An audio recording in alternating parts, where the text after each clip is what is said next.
per Bawaslu ya, nggak pakai peraturan bersama. Jadi nomornya cuma satu. Tapi kalau ini peraturan bersama, oke? Nah, jadi tindak pidana itu merupakan suatu tindakan yang menurut sesuatu rumusan undang-undang dinyatakan sebagai tindakan yang dapat dihukum. Kalau di Undang-Undang 7 ini tidak ada definisinya, ya, tentang tindak pidana. Tapi di Undang-Undang 1 ada definisinya. Jadi tindak pidana pemilihan itu merupakan pelanggaran atau kejahatan terhadap ketentuan pemilihan. Jadi didefinisikan. Kemudian kalau kita lihat nih di Undang-Undang 7 ya, tahun 2017 tentang pemilu itu dia diatur ya, ada pasal, ada 77 pasalnya.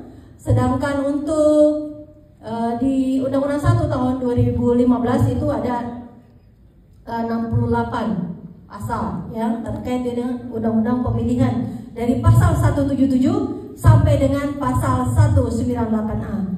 Jadi kalau di dalam undang-undang pemilu itu subjek pidana paling banyak adalah penyelenggara pemilu. Jadi ada terdapat 26 norma yang subjek pidananya adalah penyelenggara pemilu, terdiri dari 23 jajaran penyelenggara KPU dan 3 jajaran Bawaslu. Jadi kalau di pemilu itu yang banyak bisa dijerat itu adalah para penyelenggara KPU. Ya, lalu kalau di undang-undang pemilihan itu subjek pidananya paling banyak diatur adalah setiap orang. Jadi terdapat sebanyak 33 norma yang menyebutkan setiap orang. Kalau setiap orang, baik itu penyelenggara, siapapun dia bisa dijerat hukum itu. Lalu banyaknya tindak pidana yang diatur undang-undang pemilu maupun pemilihan ini memperlihatkan bahwa pidana itu dijadikan sarana utama, jadi premium remedium dalam menanggulangi ketidakberesan yang terjadi dalam pemilu atau pemilihan. Jadi memang kunci utama di dalam pemilu ini, kalau melihat dari Undang-Undang 1, Undang-Undang 7 itu sama-sama melihat kekuatan pidana pemilu itu sebagian daripada proses penanganan pelanggaran yang harapannya pemilu itu dilakukan secara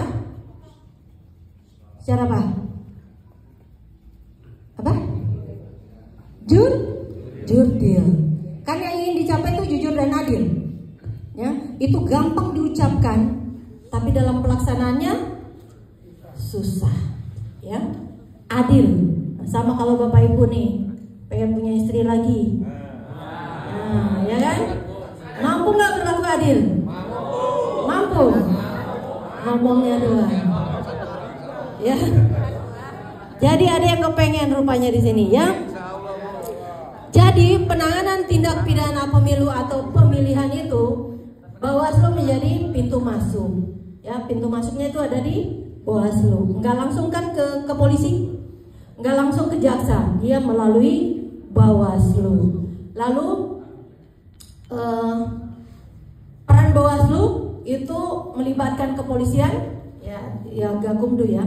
Secara empiriknya koordinasi pengawas pemilu, polisi, jaksa dalam penanganan tindak pidana pemilu itu dimulai dilakukan pada tahun 2004. Jadi asal muasalnya itu 2004 dan menjadi norma, ya, normatif, ya, diatur pertama kali dalam pasal 267 Undang-Undang 8 tahun 2012 tentang pemilu anggota DPR. Jadi asal muasalnya Sentra Gakumdu itu hadir di tahun 2004. Itu pertama kalinya amandemen UUD 1945 yang keempat kalinya berlangsung di tahun 2004 itu. Lalu hukum acaranya, sayangnya ya, dalam peraturan bersama ini penyelidikan, penyidikan dan penuntutan prinsipnya berlaku hukum acara pidana. Jadi pakainya KUHP, ya, KUHP. Ya, KUHP. Namun terdapat pengaturan khusus pada pemilu dan pemilihan, dan itu terkait misalnya batas waktu. Ya, kalau di KUHP itu batas waktunya bisa lebih fleksibel. Tapi kalau di pidana pemilu itu sudah ada batasannya, waktunya.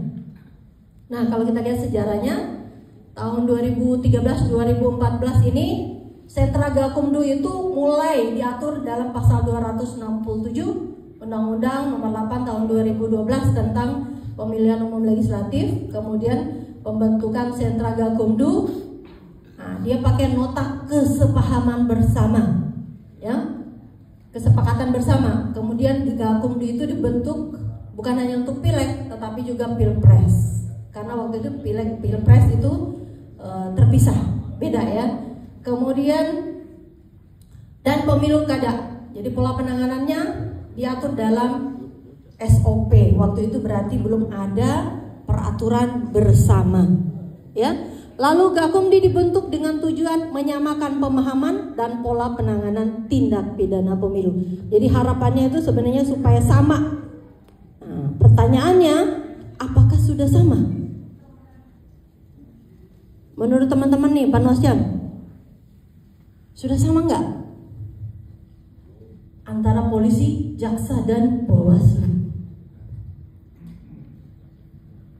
Ada yang geleng-geleng, ada yang gini-gini gitu ya. Sama apa enggak?